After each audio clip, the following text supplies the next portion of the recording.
Menteri ATR BPN evaluasi tata ruang Jawa Timur. Jatandras Polda Jawa Timur tembak mati Raja Begal. Mak-mak nekat curi mobil pick-up.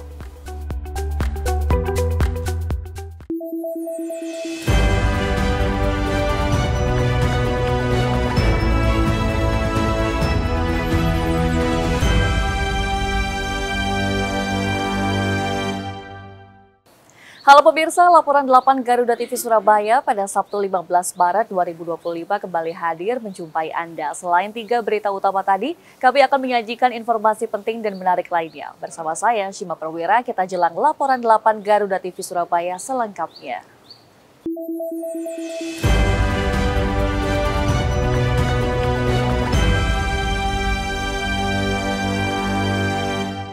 Kita masuk ke informasi yang pertama dari Surabaya. Pemirsa, Menteri ATR BPN Nusron Wahid meminta kepala daerah mengantisipasi konversi lahan hijau berdampak pada bencana. Tak hanya di Jabodetabek, Nusron juga meminta kepala daerah disiplin dalam menertibkan izin berkaitan dengan tata ruang. Menteri ATR BPN Nusron Wahid menghadiri rapat koordinasi dengan Gubernur Jawa Timur bersama 38 kepala daerah di seluruh Jawa Timur pada Minggu sore. Nusron Wahid menegaskan bahwa Jawa Timur merupakan provinsi terbesar kedua yang memiliki satu ekosistem besar, di mana wajib untuk memberi penekanan terkait pengelolaan tata ruang, serta antisipasi penyalahgunaan lahan yang bisa berdampak pada bencana seperti penyalahgunaan lahan di Bogor, Jawa Barat. Nusron juga memastikan bakal melakukan evaluasi dan menertibkan tata ruang yang ada di Jawa Timur melalui pertemuan dengan gubernur dan kepala daerah se-Jawa Timur ini. Evaluasi tata ruang tersebut dilakukan agar tak terjadi konversi lahan hijau menjadi tempat wisata seperti yang terjadi di kawasan Jabodetabek. Diundang sama Bu Khofifah, Ibu Gubernur, untuk menyampaikan berbagai hal tentang kebijakan tata ruang dan pelayanan pertanahan yang ada di Jawa Timur. Mumpung belum terlalu complicated masalahnya, terutama masalah tata ruang. Mumpung ketemu dengan Bu Gubernur, dengan Bupati, dengan Malang dan sebagainya, Pasuruan. Satu ekosistem tata ruang itu adalah satu kesatuan ekosistem antara satu daerah dengan yang lain. Kadang-kadang ini ada ego regional, ego sektoral, sehingga kalau sudah terjadi kejadian baru saling tuding satu sama lain. Nah, ini kita tidak ingin seperti itu, terutama di Jawa Timur, provinsi yang salah satu provinsi terbesar di Indonesia dan menjadi provinsi yang menjadi kutub pertumbuhan ekonomi secara nasional. Diharapkan setiap pemerintah daerah lebih disiplin dalam menertibkan izin pemanfaatan lahan agar tidak terjadi penyalahgunaan fungsi ruang. Dari Surabaya, Jawa Timur, Krisna Fajar, Garuda TV. Saya rasa sudah sulit untuk mengatasi masalah ini, tapi di luar. Sementara itu, tim Satgas Pangan Polda Jawa Timur bersama Dinas Peternakan Disperindak serta Bulog Jawa Timur menggelar sidak di Pasar Tambak Rejo, Surabaya. Sidak ini untuk memantau ketersediaan dan harga sembako di pasar tradisional saat bulan puasa. Hasilnya, sejumlah kebutuhan mengalami kenaikan harga, namun stok dipastikan aman. Tim Satgas Pangan Polda Jawa Timur menggelar sidak di Pasar Tambak Rejo, Surabaya bersama Disnak Disperindak dan Bulog Jawa Timur. Petugas gabungan ini mendatangi setiap lapak pedagang di pasar, mulai lapak pedagang sembako, daging sapi, dan ayam. Sidak dan pantauan pasar ini dilakukan untuk memastikan ketersediaan stok dan harga sembako selama bulan puasa. Dari hasil sidak ini diketahui sejumlah kebutuhan pokok mengalami kenaikan. Di antaranya, harga cabai kecil yang naik dari Rp60.000 menjadi Rp80.000 hingga Rp90.000 per kilogram. Daging ayam juga mengalami kenaikan dari harga Rp34.000 menjadi Rp36.000 per kilogram. Menurut tim Satgas Pangan Polda Jawa Timur, meski sejumlah bahan pokok dan bumbu dapur mengalami kenaikan harga, namun masih normal. Bahkan ketersediaan stok bahan pokok juga dipastikan aman hingga Lebaran nanti. Nah, jadi rekan-rekan, hasil temuan tadi semuanya kami ini dari Satgas Pangan Polda Jawa Timur beserta seluruh rekan-rekan stakeholder lainnya dari Provinsi Jawa Timur, kita bersinergi bahu-membahu. Kita mendukung kebijakan pemerintah, dalam hal ini Bapak Presiden, dan kita menjamin stok maupun harga relatif stabil. Sementara itu, pedagang sembako di Pasar Tambarrejo, Surabaya mengaku kenaikan harga ini sudah terjadi sejak beberapa minggu sebelum puasa.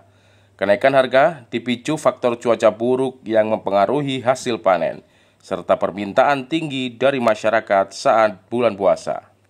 Kalau Lombok itu naik tidak masalah. Kalau harga beras, harga sembako itu kalau naik itu bisa diturunkan. Polanya pasar itu tidak ada orang masuk pasar. Harga masalah yang kerja itu bayarannya ya nggak bisa naik. Jadi dia buat belanja kurang. Nah, ya kalau jualan di sini itu aman, naik ya naik, enggak ya turun ya turun. Petugas gabungan juga akan menyiapkan operasi pasar guna menekan kenaikan harga sejumlah bahan pokok. Sidak pasar pokok oleh tim Satgas Pangan akan terus dilakukan mengantisipasi adanya aksi curang permainan harga dan penimbunan sembako. Laporan Krisna Fajar, Surabaya, Jawa Timur, Garuda TV. Tapi lancar stoknya ya? Ya, amin, alhamdulillah. Petugas kepolisian, Bupati, dan Wakil Bupati Sidoarjo menemukan produk kadaluarsa dan kemasan rusak sehingga tak layak dikonsumsi saat sidak makanan dan minuman saat Ramadan.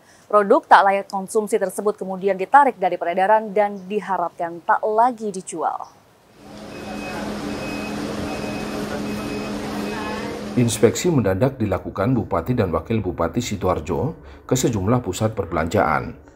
Bersama Forkopimda, BPOM, dan dinas terkait, satu demi satu mamin yang berada di etalase Toserba dan Swalayan dicek dengan seksama. Dalam temuannya, Bupati Subandi dan juga Wakil Bupati Mimik Hidayana menemukan beberapa produk tak layak konsumsi. Di antaranya temuan barang yang kadaluarsa, rusak di kemasan, serta sayuran yang tidak fresh. Atas temuan ini, pimpinan daerah di Sidoarjo meminta barang-barang tersebut segera ditarik dari peredaran dan tak dijual kembali. Hari ini kita sidak, alhamdulillah hari ini tadi kita lihat semua kondisi bagus ya. Ini tadi kita juga cek satu konsep ya. Tadi juga bagus semuanya, kita cek satu, alhamdulillah bagus. Kalau ada kedaluarsa ya ditarik, tadi kita sampaikan.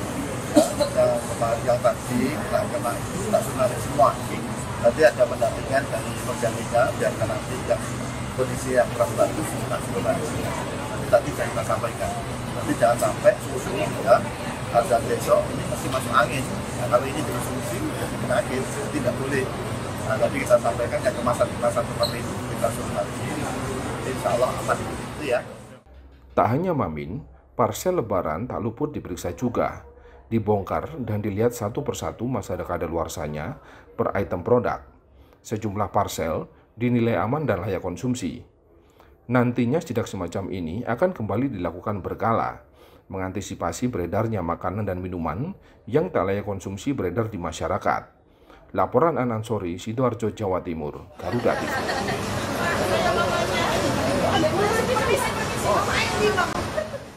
Jatantras Polda Jawa Timur tembak mati Raja Begal. Informasi selengkapnya akan kami hadirkan usai jeda berikut.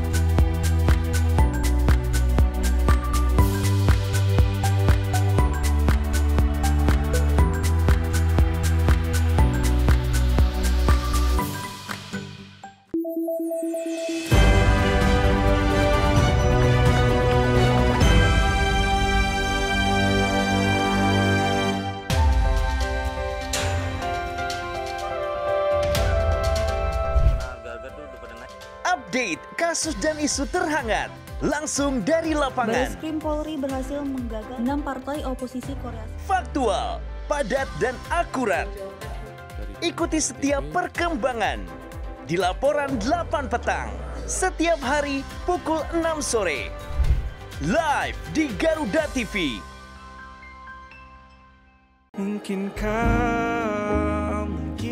Temukan lagu-lagu hits yang sedang trending. Update playlist musik penyanyi favoritmu yang pastinya gak bakalan ketinggalan.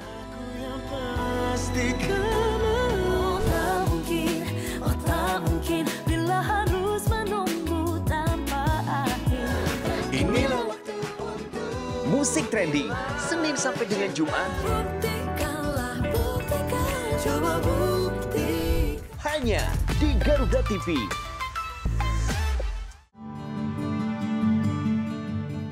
Gimana Mas? Kamu nggak boleh KDRT nanti. Penasaran dengan kisah cinta yang tersembunyi di balik sorot lampu? Cari tahu perjalanan spiritual yang akan mengubah pandangan tentang cinta kita. Amin. Bersama Tias Mirasih dan konsultan spiritual cinta yang akan mengungkap rahasia cinta para bintang ternama di Kita dan Cinta. Setiap hari pukul 1 siang hanya di Garuda TV.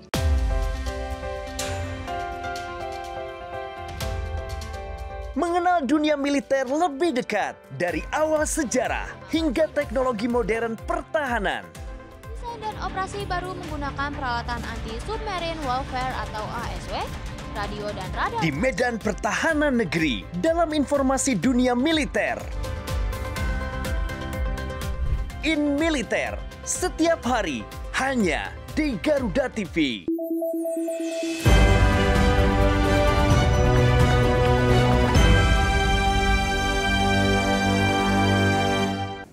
Anda kembali menyaksikan laporan 8 Garuda TV Surabaya. Pemirsa, penangkapan Raja Begal Surabaya terjadi di mana pelaku merupakan residivis 3 kali kejahatan jalanan begal. Terkenal sadis, tega melukai korbannya.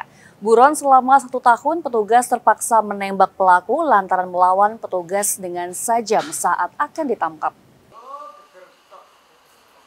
Unit 1 Subdit 3 Jatanras di Treskrimum Polda Jawa Timur menembak mati pelaku begal di Surabaya. Pelarian terakhir pelaku berinisial Y, 30 tahun warga asal Bangkalan, Madura terhenti setelah timah panas petugas menembus dada dan leher. Penangkapan terjadi di kawasan Jalan Mer, Kota Surabaya saat hendak ditangkap. Pelaku justru mengayunkan celurit kepada petugas. Bahkan sempat terjadi kejar-kejaran. Polisi terpaksa melakukan tindakan terukur setelah tembakan peringatan justru membuat pelaku melawan petugas.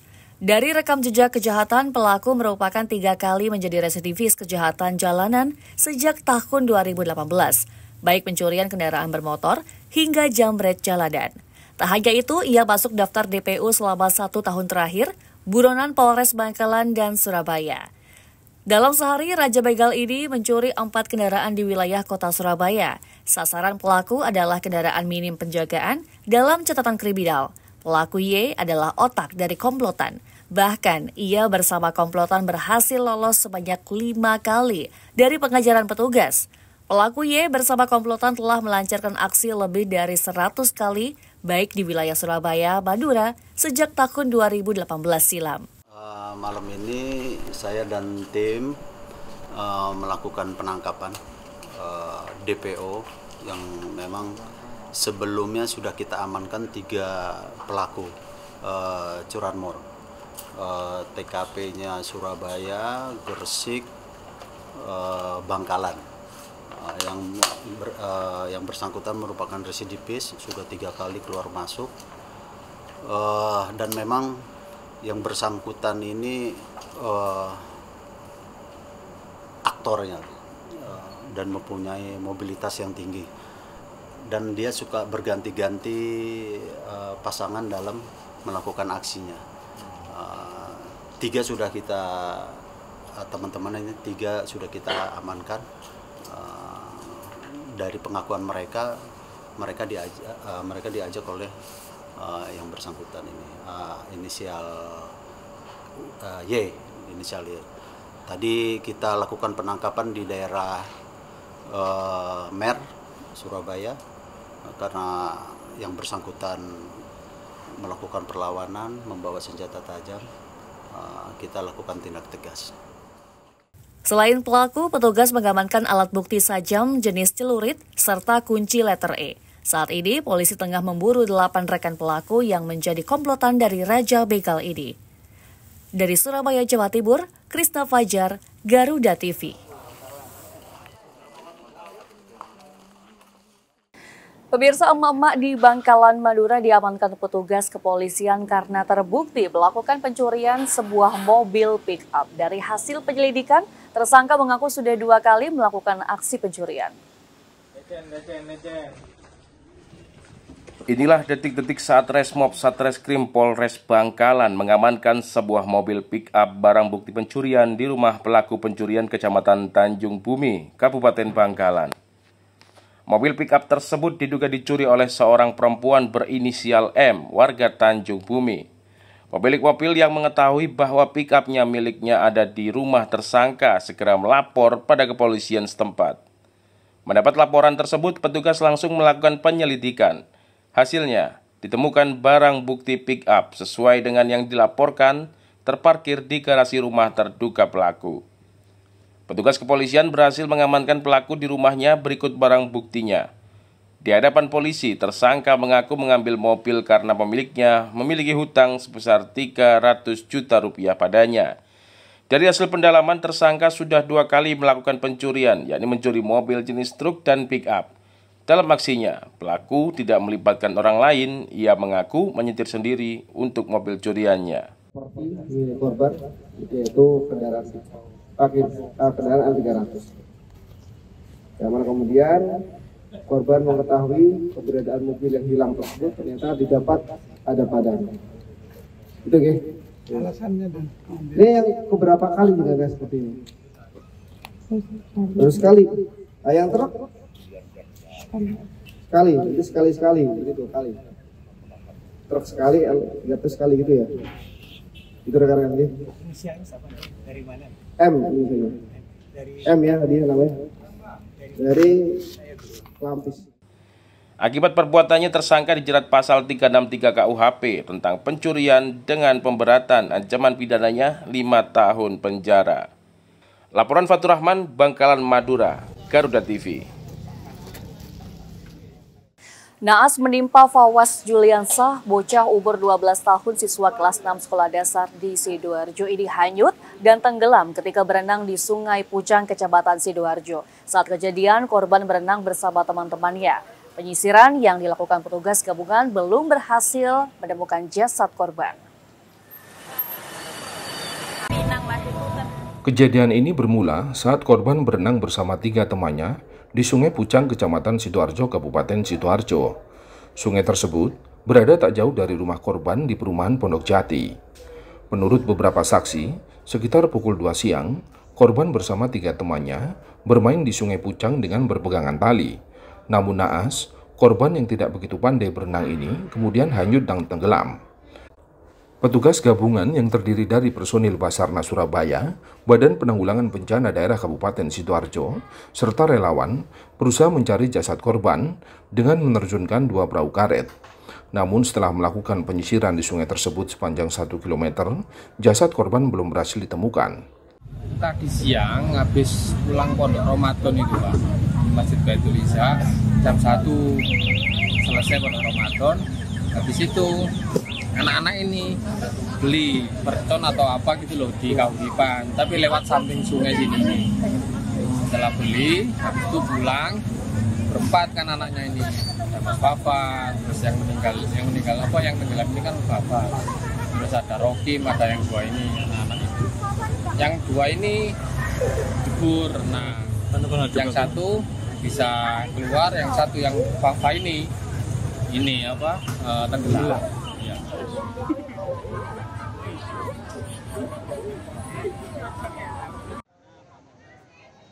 Kemudian kami menerjunkan teman-teman gabungan ya, termasuk dari tim SAR dan teman-teman relawan kurang lebih 25 orang. Setelah kita susur kurang lebih 1 kilo, metode pencarian untuk saat ini kami sudah melakukan upaya dengan menggunakan perahu karet, termasuk beberapa peralatan yang dimungkinkan untuk bisa mencari korban selaka air. Ayah dan ibu korban terlihat di lokasi pencarian. Mereka berharap jasad anaknya segera ditemukan. Laporan Al-Ansori, Sidoarjo, Jawa Timur, Garuda TV. Seorang warga Ponorogo ditangkap polisi karena menembak tetangganya sendiri yang masih bocah saat mencoba memancing di kolam lele di waktu ngabuburit. Akibat kejadian tersebut, korban langsung dilarikan ke rumah sakit karena mengalami luka parah di bagian tangan. Sumanto, 50 tahun, warga desa Madusari, Kecamatan Siman, Ponorogo, tidak bisa berkutik saat ditangkap Satreskrim Polsek Siman, Ponorogo karena sengaja menembak tetangganya sendiri yang masih duduk di bangku sekolah menengah pertama kelas 1. Korban yang diketahui bernama Alif, 12 tahun, warga desa Beton, Kecamatan Siman, Ponorogo tersebut ditembak karena diduga hendak memancing ikan lele di kolam pelaku saat waktu ngabuburit berlangsung. Akibat peristiwa ini, korban langsung dibawa ke Rumah Sakit Muslimat Ponorogo untuk operasi pengangkatan peluru dengan kaliber 4,5 di lengan korban. Kapolsek Siman AKP Nanang Budianto menuturkan, pelaku diduga sangat kesal dengan perilaku anak-anak yang mencuri ikan lele dari kolamnya, hingga dengan sengaja menembak korban yang kedapatan melemparkan kail pancing di kolamnya. Ada 5 anak yang sedang mancing secara bergantian di kolam lele milik SMT Desa Madusari Siman. Kebetulan pada saat itu korban, saudara Alif ini bersama temannya Dipa ini mengail mancing ikan lele di kolam milik pelaku. Pada saat korban ini sedang membantu temannya untuk mancing, tiba-tiba ada suara cis gitu, ada dari senapan angin yang ditembakkan pelaku ke arah korban, sehingga korban bersama temannya lari ke arah timur. Pada saat di tengah jalan, korban merasakan kesakitan akibat tembakan senapan angin yang ditembakkan oleh. Sementara itu, hingga saat ini korban masih menjalani perawatan di Rumah Sakit Muslimat Ponorogo. Atas peristiwa ini, pelaku dijerat dengan Pasal Perlindungan Anak, Pasal 13 Ayat 1, dengan ancaman hukuman 6 tahun penjara. Dari Ponorogo, Jawa Timur, Adi Sumarno, Garuda TV. Pemirsa, ada masjid unik berbentuk mirip Ka'bah di Surabaya. Informasi selengkapnya akan kami hadirkan usai jeda berikut.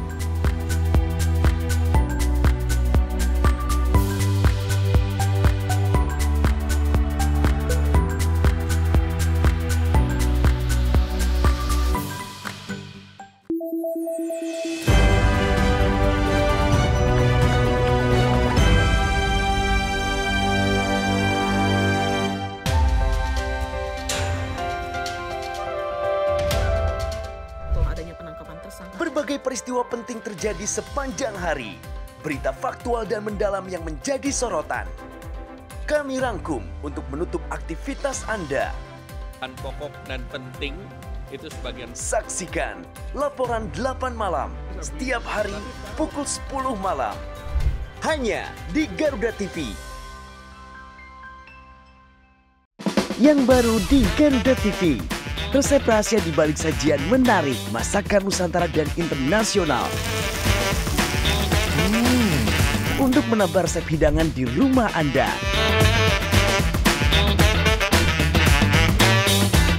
Baru bintang tamu ternama tersajikan lengkap di sini. Saksikan Galeri Rasa Senin sampai dengan Jumat pukul 4 sore hanya di Garuda TV. Update seputar lagu dan penyanyi hits dangdut Indonesia. Info menarik di balik album terbaik penyanyi hits dangdut. Bismillah cinta, panjatkan doa pada yang kuasa. Bayar hutang hari ini, janji bayar. Bahwa aku mencintaimu. Dangdut Gemoy hanya di Garuda TV.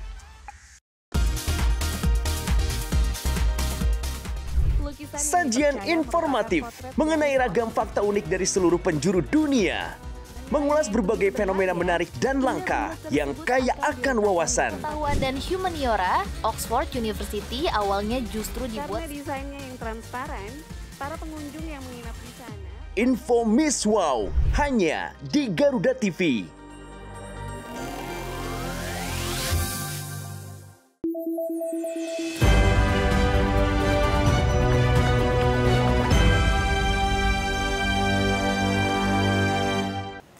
Anda kembali menyaksikan laporan 8 Garuda TV Surabaya. Pemirsa, kontras antara dinding luar hitam dan interior emas yang mewah menjadi ciri khas Masjid Rahmatan Lil Alamin di Surabaya. Berbentuk Ka'bah, masjid ini berdiri kokoh di tengah perkampungan padat penduduk, menawarkan suasana khusyuk bagi para jamaah yang ingin beribadah dan beriktikaf di bulan suci Ramadan.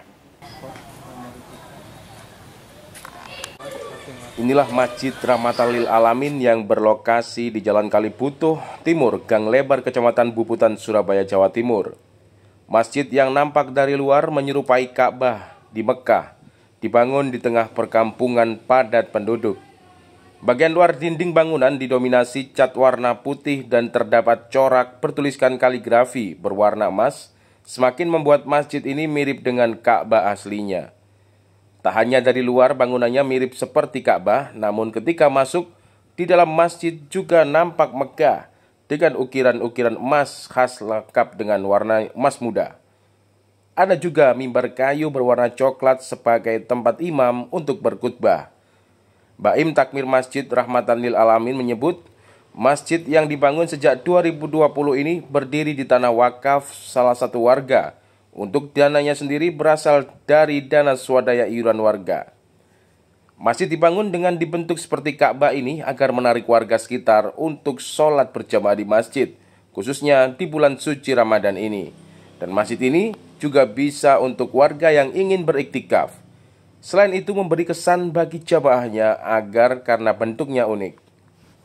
Berdirinya masjid ini sekitar 3 tahun yang lalu. 3 puasa ini sudah disahkan masjid ini. Cuman untuk pembangunannya sebelum itu sekitar 1 tahun. Nah, masjid ini dari swadaya masyarakat antara panitia takmir masjid dan pengurus RW di sini, RW 7 Kalibutuh Timur. Kenapa sih Mas kok dibentuk unik seperti Ka'bah ini Mas, masjid ini? Ini dulu itu inisiatif dari takmir dan panitia, media dakwah lah untuk menarik perhatian masyarakat supaya berbondong-bondong berjamaah di masjid gitu. Apalagi di bulan Ramadan ini banyak nggak jamaah yang ikut sholat tarawih atau? Oh banyak, padahal sampai di luar masjid, sampai ke balai RW itu kita kasih stiker, banyak, pokoknya banyak yang jamaah. Coba sholat di masjid yang berbentuk Ka'bah. Alhamdulillah. Bisa hikmat, bisa masuk karena bentuknya alhamdulillah banyak warga yang jamaah di sini. Lebih khusyuk ya, alhamdulillah lebih khusyuk, lebih semangat kan karena memakmurkan masjid. Masjid yang berdiri di atas tanah berukuran 7,5 kali 16 meter ini, pembangunannya membutuhkan waktu 3 tahun dan menghabiskan dana kurang lebih 1 miliar rupiah. Meskipun berada di tengah perkampungan padat penduduk, namun nuansa mewah tetap bisa dirasakan. Laporan Krisna Fajar, Surabaya, Jawa Timur, Garuda TV. Informasi tadi sekaligus menutup perjumpaan kita. Saya, Siva Perwira, dan tim yang bertugas pamit undur diri. Selamat berakhir pekan dan sampai jumpa.